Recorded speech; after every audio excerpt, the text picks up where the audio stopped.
Friends, ബൈബിളിൽ ഉൾപ്പെടുത്താതെ നിരസിക്കപ്പെട്ട ഒരു മഹത്തായ പുസ്തകമാണ് ഏദന്റെ മറന്നുപോയ പുസ്തകങ്ങൾ. അതിൻ്റെ ആദ്യ ബുക്കായ ആദമിൻ്റെയും ഹവ്വായുടെയും ഏദൻ തോട്ടത്തിൽ നിന്നും അവരെ ദൈവം പുറന്തള്ളിയതിന് ശേഷമുള്ള ജീവിതത്തെക്കുറിച്ചുള്ള 60 അധ്യായങ്ങൾ നാം കേട്ടുവല്ലോ. ഇതിൽ 61-ാം അധ്യായം മുതലാണുള്ളത്. കഴിഞ്ഞ വീഡിയോയുടെ അവസാനത്തിൽ സാത്താൻ അവരെ കൊല്ലേണ്ടുന്നതിനായി ദൈവം അയച്ച ദൂതന്റെ വേഷമിട്ട് അവർ താമസിച്ചിരുന്ന ഗുഹയിലെത്തുന്ന സാത്താനെ നാം കണ്ടുവല്ലോ. ബാക്കി ഭാഗങ്ങൾ നമുക്കൊന്ന് കേൾക്കാം. അധ്യായം 61. അതിനുശേഷം സാത്താൻ ആദമിൻ്റെയും ഹവ്വയുടെയും കയ്യിൽ പിടിച്ച് അവരെ പുറത്തേക്ക് കൊണ്ടുവരുവാൻ തുടങ്ങി. അവർ ഗുഹയിൽ നിന്നും അല്പദൂരം പുറത്തു വന്നു കഴിഞ്ഞപ്പോൾ സാത്താൻ അവരെ ജയിച്ചിരിക്കുന്നുവെന്നും അവരെ പുറത്തേക്ക് കൊണ്ടുവരുന്നത് 40 ദിവസം അവരെ കൊണ്ട് പൂർത്തീകരിപ്പിക്കാതെ അവരെ ഒരു ദൂര സ്ഥലത്തേക്ക് കൊണ്ടുപോയി അവരെ നശിപ്പിച്ചു കളയാനാണെന്ന് ദൈവം മനസ്സിലാക്കി. അപ്പോൾ ലോർഡിന്റെ വചനം വീണ്ടും അവിടെ എത്തുകയും സാത്താനെ ശപിച്ചവനെ അവിടെ നിന്നും ഓടിക്കുകയും ചെയ്തു. ദൈവം ആദമിനോടും ഹവ്വായോടും സംസാരിക്കുവാൻ തുടങ്ങി. എന്താണ് നിങ്ങളെ ഗുഹയിൽ നിന്ന് ഈ സ്ഥലത്തേക്ക് കൊണ്ടുവന്നത് എന്ന് ചോദിച്ചുകൊണ്ട്. അപ്പോൾ ആദം ദൈവത്തോട് ചോദിച്ചു, ഞങ്ങൾക്ക് മുമ്പ് അങ്ങൊരു മനുഷ്യനെ സൃഷ്ടിച്ചിരുന്നുവോ? എന്തെന്നാൽ ഞങ്ങൾ ഗുഹയിലായിരുന്നപ്പോൾ പെട്ടെന്ന് വൃദ്ധനായ ഒരു നല്ല മനുഷ്യൻ ഞങ്ങളുടെ അടുക്കൽ വന്ന് പറഞ്ഞു, ഞാൻ ദൈവത്തിൽ നിന്നുള്ള ദൂതനാണ്, നിങ്ങളെ ഒരു വിശ്രമ സ്ഥലത്തേക്ക് തിരികെ കൊണ്ടുവരുവാൻ വേണ്ടി വന്നതാണ് എന്ന്. ദൈവമേ, അവൻ അങ്ങയുടെ ദൂതനാണെന്ന് ഞങ്ങൾ വിശ്വസിച്ചു. ഞങ്ങൾ അവനോടൊപ്പം പുറപ്പെട്ടു. അവനോടൊപ്പം പോകണമോ വേണ്ടയോ എന്ന് ഞങ്ങൾക്കറിയില്ലായിരുന്നു. പിന്നെ ദൈവം ആദമിനോട് പറഞ്ഞു, നോക്കൂ ആദം, ദുഷ്ടകലകളുടെ പിതാവായ സാത്താനാണ് നിന്നെയും ഹവ്വായെയും പരമാനന്ദത്തിന്റെ തോട്ടത്തിൽ നിന്നും പുറത്തു കൊണ്ടുവന്നത്. ഇപ്പോൾ നീയും ഹവ്വയും ഒത്തൊരുമിച്ച് ഉപവസിച്ച് പ്രാർത്ഥിക്കുന്നതിനാൽ 40 ദിവസം അവസാനിക്കുന്നതിന് മുമ്പ് നിങ്ങൾ ഗുഹയിൽ നിന്ന് പുറത്തു വരികയില്ല എന്നവന് തീർച്ചയായി. അതിനാൽ നിങ്ങളുടെ ഉദ്ദേശം വ്യർത്ഥമാക്കാനും നിങ്ങളുടെ പരസ്പര ബന്ധം തകർക്കാനും നിങ്ങളുടെ എല്ലാ പ്രദേശങ്ങളും ഇല്ലാതാക്കാനും നിങ്ങളെ നശിപ്പിക്കാനും കഴിയുന്ന ഒരു സ്ഥലത്തേക്ക് നിങ്ങളെ കൊണ്ടുപോകാൻ അവൻ ആഗ്രഹിച്ചു. അവൻ നിങ്ങളുടെ സാദൃശ്യത്തിൽ തന്നെത്താൻ നിങ്ങൾക്ക് വെളിപ്പെടുത്തിയില്ലെങ്കിൽ അവന് നിങ്ങളോട് ഒന്നും ചെയ്യുവാൻ കഴിയുമായിരുന്നില്ല എന്നതിനാൽ ആണവൻ നിങ്ങളുടേതുപോലുള്ള ഒരു മുഖവുമായി നിങ്ങളുടെ അടുക്കൽ വന്നതും അവയെല്ലാം സത്യമാണെന്ന മട്ടിൽ നിങ്ങൾക്ക് അടയാളങ്ങൾ നൽകുവാൻ തുടങ്ങിയതും. എന്നാൽ എനിക്ക് നിന്നോടുള്ള കരുണയും പ്രീതിയുമാണ് നിന്നെ നശിപ്പിക്കുവാൻ അവനെ അനുവദിക്കാതെ ഞാൻ അവനെ നിങ്ങളിൽ നിന്നും ആട്ടി ഓടിച്ചത്. ആകയാൽ ആദമേ, ഹവ്വായെ കൂട്ടിക്കൊണ്ട് നിന്റെ ഗുഹയിലേക്ക് മടങ്ങിപ്പോയി 40-ാം ദിവസം വരെ അവിടെ പാർത്തുകൊള്ളുക. നീ പുറത്തു വരുമ്പോൾ തോട്ടത്തിന്റെ കിഴക്കേ കവാടത്തിലേക്ക് പോകുക. പിന്നെ ആദമും ഹവ്വയും ദൈവത്തെ ആരാധിക്കുകയും അവനിൽ നിന്ന് തങ്ങൾക്ക് ലഭിച്ച വിടുതലിന് അവനെ സ്തുതിക്കുകയും അനുഗ്രഹിക്കുകയും ചെയ്തു. അതിനുശേഷം അവർ ഗുഹയിലേക്ക് മടങ്ങി. ഇതൊക്കെ 39-ാം ദിവസം വൈകുന്നേരം സംഭവിച്ചു. പിന്നെ ആദമും ഹവ്വായും എഴുന്നേറ്റ് നിന്ന് വളരെ തീഷ്ണതയോടെ അവരുടെ ശക്തിയുടെ കുറവിൽ നിന്ന് അവർക്ക് വിടുതൽ ലഭിക്കേണ്ടുന്നതിനായി ദൈവത്തോട് പ്രാർത്ഥിച്ചു. വിശപ്പും ദാഹവും പ്രാർത്ഥനയും കാരണം അവരുടെ ശക്തി അവരെ വിട്ടുപോയിട്ടും ആ രാത്രി മുഴുവൻ രാവിലെ വരെ അവർ പ്രാർത്ഥനയിൽ മുഴുകി നിന്നു. അതിനുശേഷം ആദം ഹവ്വായോട് പറഞ്ഞു, എഴുന്നേൽക്കൂ ഹവ്വ, ദൈവം നമ്മോട് പറഞ്ഞതുപോലെ നമുക്ക് തോട്ടത്തിന്റെ കിഴക്കേ കവാടത്തിലേക്ക് പോകാം. അവർ എല്ലാ ദിവസവും പതിവ് പോലെ ചെയ്യുന്ന പ്രാർത്ഥനകൾ അർപ്പിച്ചതിന് ശേഷം ഗുഹയിൽ നിന്ന് പുറത്തിറങ്ങി. പൂന്തോട്ടത്തിന്റെ കിഴക്കേ കവാടത്തിനടുത്തവർ എത്തിയപ്പോൾ ആദമും ഹവ്വായും എഴുന്നേറ്റ് നിന്ന് പ്രാർത്ഥിച്ചു. തങ്ങളെ ശക്തിപ്പെടുത്താനും വിശപ്പകറ്റാൻ എന്തെങ്കിലും അയക്കുവാനും ദൈവത്തോട് അവർ അപേക്ഷിച്ചു. അവരുടെ ശക്തി ക്ഷയിച്ചതിനാൽ പ്രാർത്ഥന അവസാനിപ്പിച്ചതിന് ശേഷവും അവർ അവിടെ തന്നെ നിന്നു. അപ്പോൾ ദൈവവചനം വീണ്ടും വന്ന് അവരോട് പറഞ്ഞു, ഓ ആദമേ, എഴുന്നേറ്റ് പോയി 2 അത്തിപ്പഴം എടുത്തുകൊണ്ട് ഇവിടെ വരിക. പിന്നെ ആദമും ഹവ്വായും എഴുന്നേറ്റിട്ട് ഗുഹയുടെ അടുത്ത് എത്തുന്നത് വരെ അവർ നടന്നു. എന്നാൽ ദുഷ്ടനായ സാത്താന് ദൈവം ആദമിനും ഹവ്വയ്ക്കും ആശ്വാസം നൽകിയതിനാൽ അവരോട് അസൂയ തോന്നി.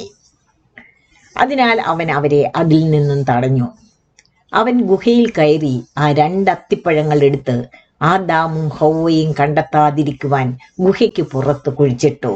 അവയെ നശിപ്പിക്കുവാനും അവൻ ആഗ്രഹിച്ചു. എന്നാൽ ദൈവത്തിന്റെ കാരുണ്യത്താൽ ആ 2 അത്തിപ്പഴങ്ങൾ ഭൂമിയിൽ വീണയുടനെ ദൈവം അവയെക്കുറിച്ചുള്ള സാത്താന്റെ ആലോചനയെ പരാജയപ്പെടുത്തി. സാത്താൻ അവയെ അതിന്റെ കിഴക്ക് വശത്ത് കുഴിച്ചിട്ടിരുന്നതിനാൽ ഗുഹയെ മൂടുന്ന 2 ബലവൃക്ഷങ്ങളാക്കി അവയെ ദൈവം മാറ്റി. 2 വൃക്ഷങ്ങളും വളർന്ന് ഫലം കായ്ച്ചപ്പോൾ സാത്താൻ ദുഃഖിച്ച് കരഞ്ഞു പറഞ്ഞു, ആ അത്തിപ്പഴങ്ങൾ അതേപടി വിടുന്നതായിരുന്നു നല്ലത്. ഇപ്പോൾ ഇതാ അവ 2 ഫലവൃക്ഷങ്ങളായി മാറിയിരിക്കുന്നു. ആദാം തന്റെ ജീവിതകാലം മുഴുവൻ അവയിൽ നിന്നും ഭക്ഷിക്കും. അവയെ കുഴിച്ചിട്ടപ്പോൾ അവയെ പൂർണ്ണമായി നശിപ്പിക്കാനും എന്നേക്കും അവരിൽ നിന്ന് ഒളിപ്പിച്ചു വയ്ക്കാനുമായിരുന്നു എൻ്റെ ഉദ്ദേശം. എന്നാൽ ദൈവം എൻ്റെ ആലോചനയെ മാറ്റിമറിച്ചിരിക്കുന്നു. ഈ പുണ്യഫലം നശിച്ചു പോകരുതെന്ന് അവൻ ആഗ്രഹിച്ചു.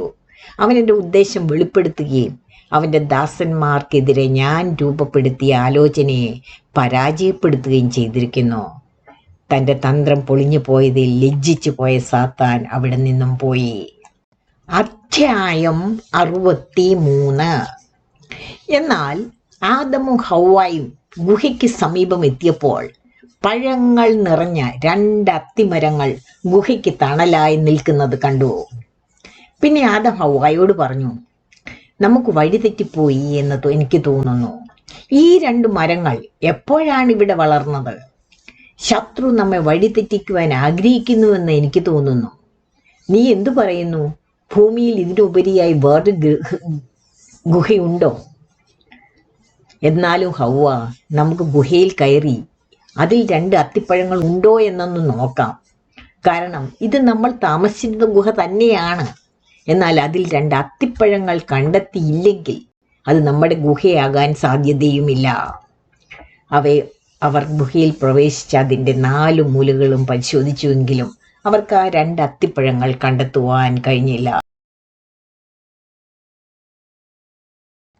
ആദം കരഞ്ഞുകൊണ്ട് ഹവ്വായോട് പറഞ്ഞു, അപ്പോൾ ഹവ്വ, നമ്മൾ തെറ്റായ ഒരു ഗുഹയിലാണോ എത്തിയത്? ഈ 2 അത്തിമരങ്ങൾ ആ ഗുഹയിലുണ്ടായിരുന്ന 2 അത്തിപ്പഴങ്ങളാണെന്ന് എനിക്ക് തോന്നുന്നു. ഹവ്വ പറഞ്ഞു, എനിക്കറിയില്ല. പിന്നെ ആദം എഴുന്നേറ്റ് നിന്ന് പ്രാർത്ഥിച്ചു, ഓ ദൈവമേ, ഗുഹയിലേക്ക് തിരികെ വരാനും 2 അത്തിപ്പഴങ്ങൾ എടുക്കാനും പിന്നീട് അങ്ങയുടെ അടുക്കിലേക്ക് മടങ്ങാനും അങ്ങ് ഞങ്ങളോട് കൽപ്പിച്ചുവല്ലോ. പക്ഷേ ഇപ്പോൾ ഞങ്ങൾക്ക് അവയെ കണ്ടെത്താനായില്ല. ദൈവമേ, നീ അവയെ എടുത്ത് വിതച്ചാണോ ഈ 2 മരങ്ങൾ ഉണ്ടായത്? അതോ ഞങ്ങൾക്ക് ഭൂമിയിൽ വഴിതെറ്റിപ്പോയതാണോ? അതോ ശത്രു ഞങ്ങളെ വഞ്ചിച്ചതാണോ?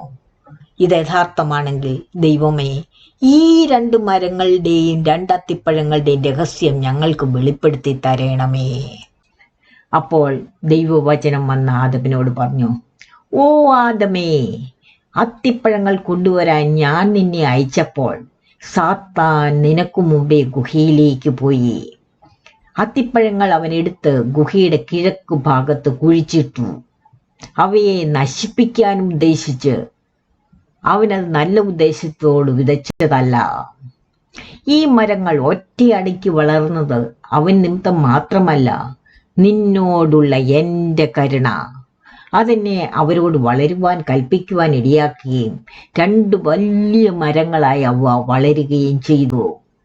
അവയുടെ ശാഖകൾ നിങ്ങൾക്ക് തണലേകി നിങ്ങൾ അവിടെ വിശ്രമം കണ്ടെത്തുവാൻ വേണ്ടി. ഞാൻ എൻ്റെ ശക്തിയും എൻ്റെ അത്ഭുത പ്രവൃത്തികളും നിങ്ങൾക്ക് കാണിച്ചു തരും. അത് മാത്രമല്ല, സാത്താന്റെ നീചത്വവും അവന്റെ ദുഷ്പ്രവൃത്തികളും നിങ്ങളെ കാണിക്കുവാൻ വേണ്ടി കൂടിയാണിത്. നിങ്ങൾ തോട്ടത്തിൽ നിന്ന് പുറത്തു വന്നതു മുതൽ ഒരൊറ്റ ദിവസം പോലും അവൻ നിങ്ങൾക്ക് എന്തെങ്കിലും ദോഷം വരുത്തുന്നതിൽ നിന്നും പിന്മാറിയിട്ടില്ല. പക്ഷേ ഞാൻ അവന് നിങ്ങളുടെ മേൽ ഒരധികാരവും നൽകിയിട്ടില്ല.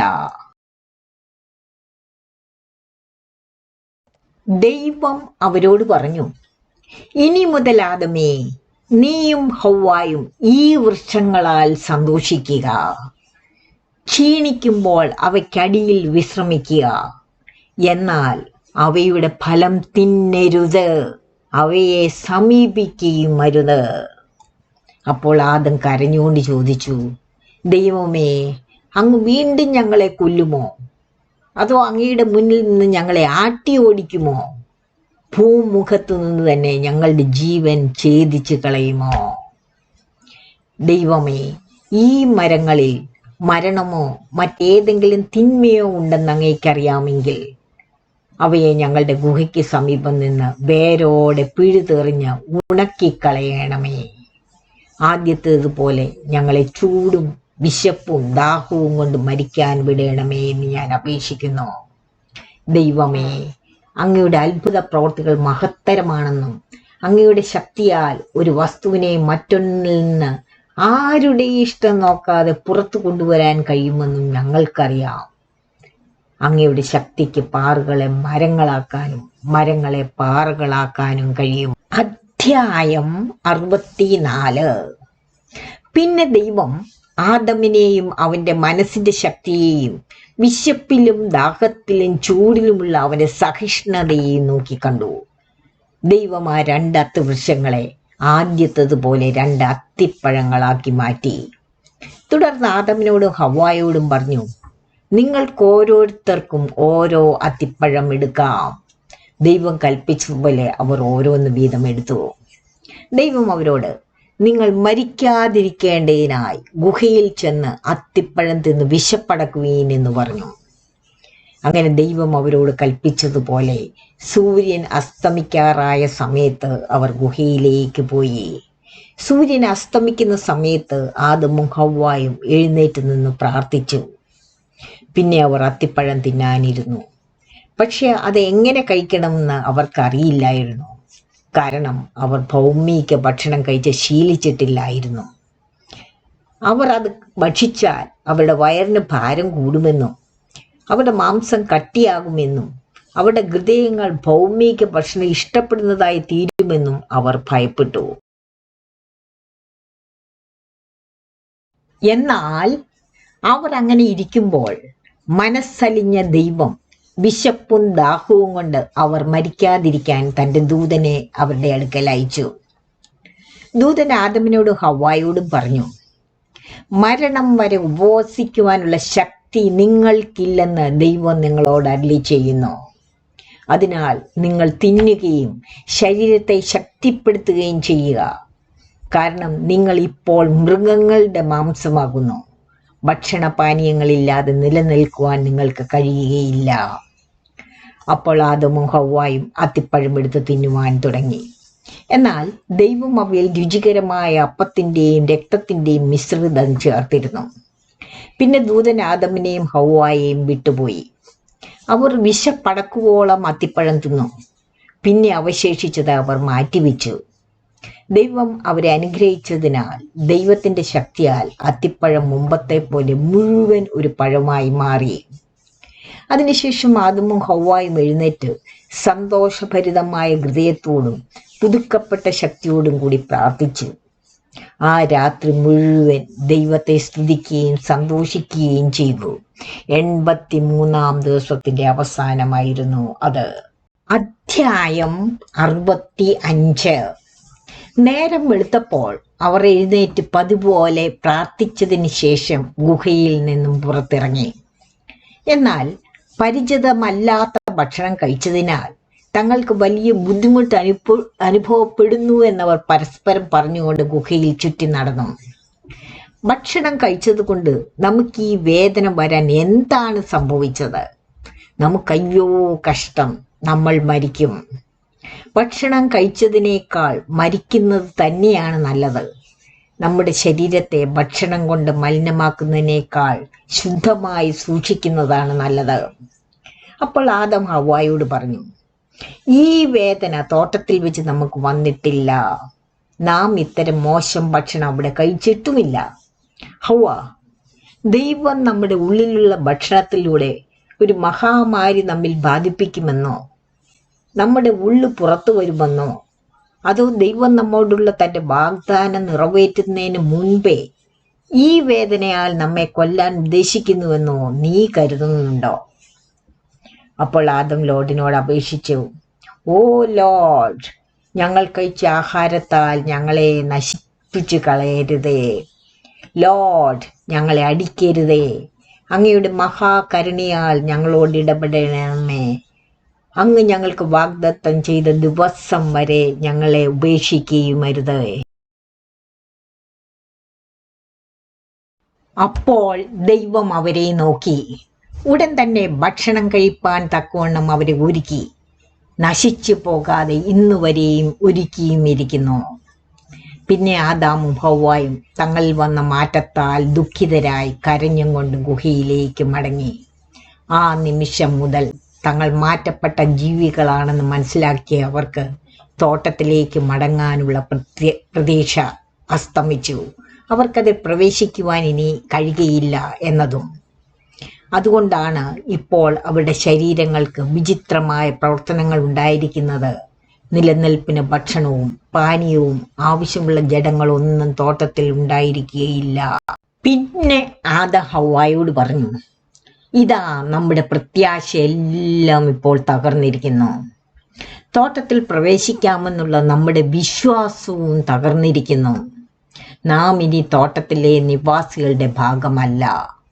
എന്നാൽ ഇന്നു മുതൽ നാം ഭൂമിയിലെ നിവാസികളാണ്, പൊടിയിൽ നിന്നുമുള്ളവർ. ദൈവം നമ്മെ രക്ഷിക്കുമെന്നും നമ്മെ വീണ്ടും തോട്ടത്തിലേക്ക് കൊണ്ടുവരുമെന്നും വാഗ്ദാനം ചെയ്തതുപോലെ ആ ദിവസം വരെ നാം ഇനി തോട്ടത്തിലേക്ക് മടങ്ങുകയുമില്ല. പിന്നെ അവർ ദൈവത്തോട് കരുണ കാണിക്കണമെന്ന് പ്രാർത്ഥിച്ചു. അതിനുശേഷം അവരുടെ ഹൃദയങ്ങൾ തകർന്നുവെങ്കിലും അവരുടെ ആഗ്രഹം തണുത്തതിനാൽ അവരുടെ മനസ്സ് ശാന്തമായി. അവർ ഭൂമിയിലെ അപരിചിതരെ പോലെയായി. ആ രാത്രി ആദമും ഹവ്വായും ഗുഹയിൽ ചിലവഴിച്ചു. അവിടെ അവർ കഴിച്ച ഭക്ഷണം മൂലം അവർ ഗാഢനിദ്രയിൽ ആണ്ടുപോയി.